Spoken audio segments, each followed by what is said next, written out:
I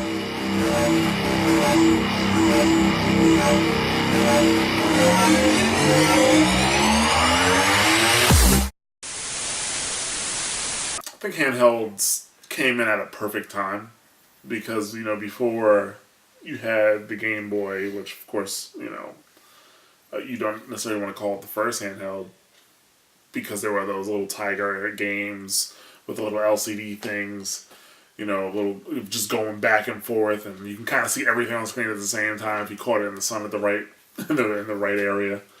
But you had those little things, and then you had that was portable gaming at the time. I grew up with handhelds like my Game Boy. I always had it in my pocket. I would play the Nintendo every once in a while, but my brother he was on it more most of the time. I always had my Game Boy playing like everything I could. I just love handhelds. Even to this day, I might not play them as much, but I always used to play them in the car. It's kind of hard to do that now when you're driving. It's pretty life-changing. I was so used to sitting in front of the television all the time and then pausing my game, wanting to come back to finish it, and sometimes it would be just where the game is frozen. I'm like, damn, okay, well, I can't finish Spawn and stuff like that, but I could take my games to go. Like, I'd have an option for when I was leaving the house, something to do on out. It was a big change. It was a great change, other than playing like, okay, well, I saw a punch buggy. I want to say, I think my first relationship with handhelds is probably this bootleg Asian Tetris thing that had like 1 in 37 games, but all I ever played was Tetris. So I'm a huge fan of handhelds. I really like Nintendo's handhelds. I think they do it well. I just really like them.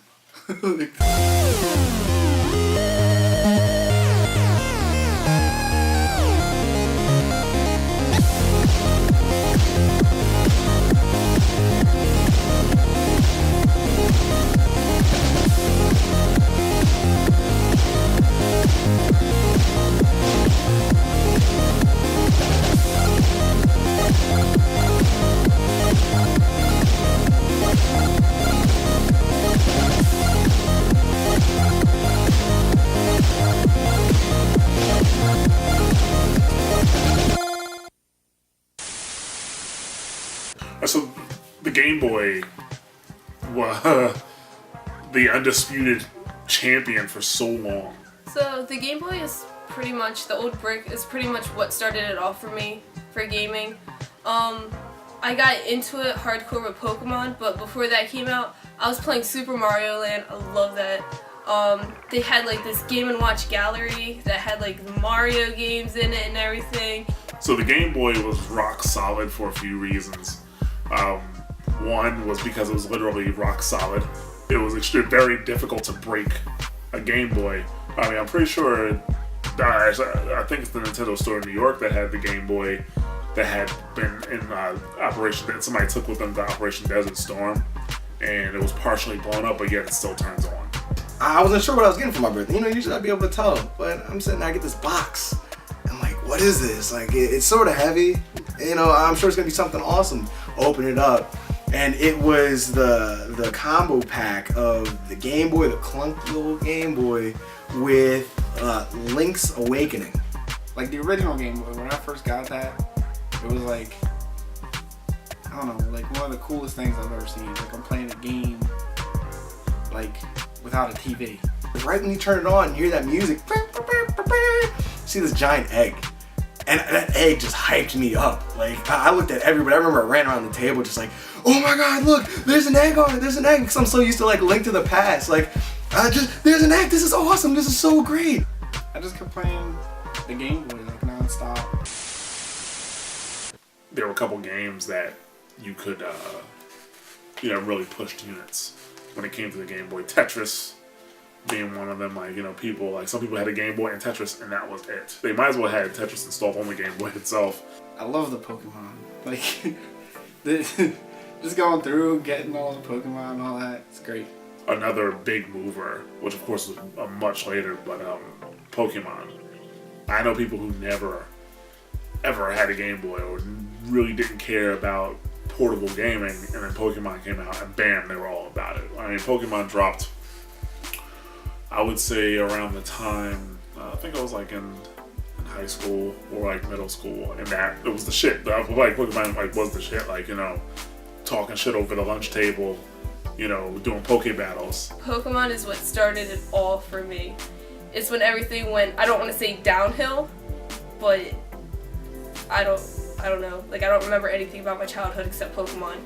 From anything from the show, to the card game, to the actual, like, handheld, to 64, everything. It was all about Pokemon.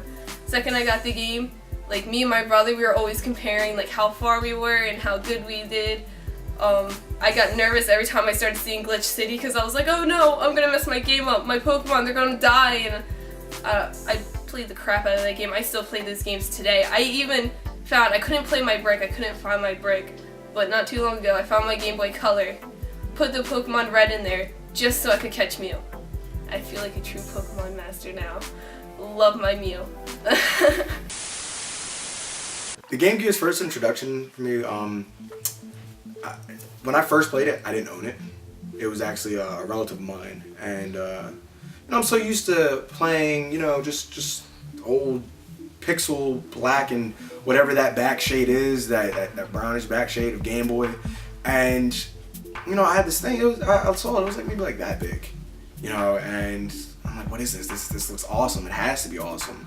You know, you had Sonic in there, and I was playing. I was like, wow, like that so close to the Sega, because I mean, I love playing Sonic and Knuckles, I like playing Sonic 2, you know, just Sonic in general. The Game Gear, if I was Sega and I was putting out the Game Gear and I look at what I had created, there would have been no doubt in my mind that this was going to defeat the Game Boy. Especially at the time, because there was nobody else at the time that had tried to do this, that tried to, you know, take on Nintendo in this handheld market. So you're probably thinking, oh yeah, you know, better graphics, color, you know, color, and, you know, and you know, some familiar faces, and we have ourselves a winner. The Game Gear, from a technical standpoint, was much better than the Game Boy. Sound-wise, color-wise, the screen was bigger. It should have won. In a world of console hardware, it should have won, but it didn't for a few reasons. Biggest problem? Actually, no, I wouldn't even say its biggest problem was battery life. That's the second biggest problem. Let me get to that. The biggest problem was the titles. The fact that Nintendo had so many first-party bombs. Like, not bombs in a good way, like they just exploded, like, you know, like Legend of Zelda, Mario, Metroid, like just to name a few, Donkey Kong, like they had all those, and then who did Sega have? Sonic? Sorry. So, like, yeah, my brother got the Game Gear around it when it died. We had Sonic. That was it. We didn't have any other games. And I never played that thing because that thing took 8 batteries. Who has 8 batteries just like, oh, okay, let me just grab some, you know, batteries from my battery stash and throw them in this Game Gear so I can play for like 20 minutes. And then grab more batteries from my stash and throw it in my Game Gear so I can play. No. It was very rare to actually have to replace your batteries of the Game Boy, but like with the Game Gear, you were constantly replacing your batteries for a console, a handheld that didn't have that many games. So like just beating Sonic, you would roll through so many batteries. I loved my Neo Geo Pocket Color. I played the shit out of it. My favorite game was probably SNK vs. Capcom Match of the Millennium. It was like mini games and stuff, and my favorite part was when the Dreamcast had come out and I was able to transfer all my points while everybody else just had to leave their Dreamcast on. But that was really fun. I really loved the card fighter games. Those were fun. Gal Fighters, that was also fun. I really liked playing all the fighting games and mini games and all that stuff. Cool Jam, if you like music stuff.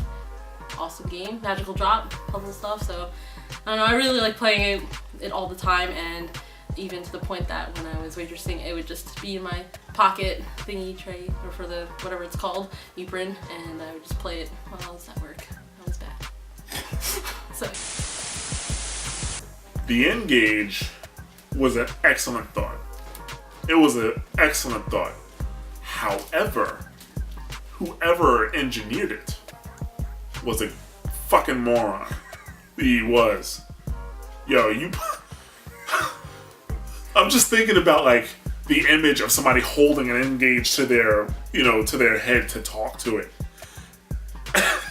And it's like they just got something from Taco Bell and put it to their ear. They look like idiots. Like it was the worst. Like it really was. The form factor of the N-Gage, I don't know, like you had the screen was actually pretty small. The screen was pretty small. And then it's just numbers. I still remember just numbers everywhere. Numbers and buttons everywhere. It was almost like the Jaguar controller, And it was I just don't know what they were thinking when they engineered it. It was it was a great thought, combining a phone with video games, with video games. But the engineering, like how the phone was actually engineered, and the implementation of the device, just wasn't working. The Nintendo DS was probably my second favorite system after Neo Geo Pocket Color. I really loved like the Brain Age series, just always just keeping your mind fresh or whatever. Like that was always fun. Like I like playing against my friends, even though they didn't like playing against me, but it was just fun competition. So that was always good. Gotta find a way to use the motion controls. Gotta find a way, always have to have some type of motion control gimmick. But, they started to cut that out and, started making, good games. And then also games specifically for the DS for experiences that you couldn't find anywhere else. So they stopped trying to pull games from console and stuff them onto the DS and put a gimmick in, which is annoying. And they actually started to build games for the DS. The PSP, that was a shocker. That was a bit surprising. I remember before they had officially announced the PSP, they had like the little teaser advertisements kind of for it, and we didn't know much about it. And every time they showed games on it, I thought they were just showing like montage of PS2 games. That's all I thought they were doing. But then PSP actually comes out, and the PSP runs the same graphics. The PSP, I didn't play it as much. I think I really just only played like Untold Legends in it. But I guess it's just because of the UMDs. I was always afraid that you'd break them, and they weren't like sturdy like having cartridges with all the other handhelds that I owned. I like the PSP because growing up with, I grew up with Nintendo, and the second that I saw the PSP, I saw like how much power that it had, and just like how it looks graphically, so different from the DS. Like you'll see like the DS, like even games today, you're like, wow, that kind of looks crappy, but like the games on the PSP, it was amazing. I didn't get too into it just because when I got it, it was around when the 3000 model and the Go came out, like around that time. But I mean, I love it. When I get bored, just pick it up. You can put that thing on hold and leave it, I swear to God, for like 2 months and pick it back up, and it'll still have battery life. Like that thing is amazing with that kind of stuff. Like I'll go to sleep, I'm in the middle of a battle, I put it on hold, I wake up in the morning and I finish the battle. It's like, okay, well, that's awesome. Battery life on the PSP was pretty good for something that looked that nice. I thought the battery life was going to be like crap, but it ended up being pretty decent battery life for something that has such good graphics.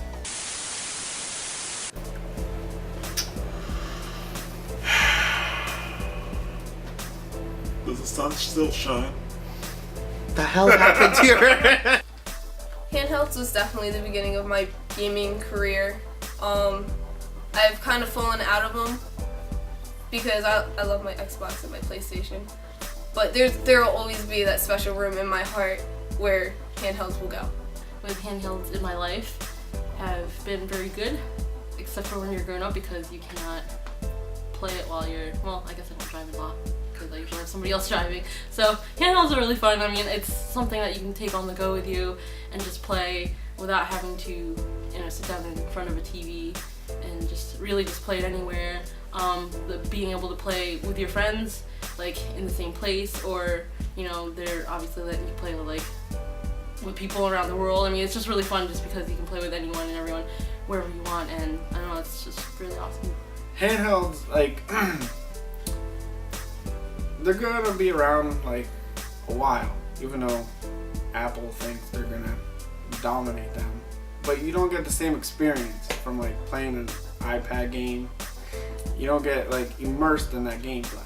Oh, they definitely won't reach the mass market of a mobile device for gamers, for true gamers and people who do like to play actual games on the go and not just Angry Birds or something equivalent to that. Dedicated handhelds will always be here, and that's who will keep them alive.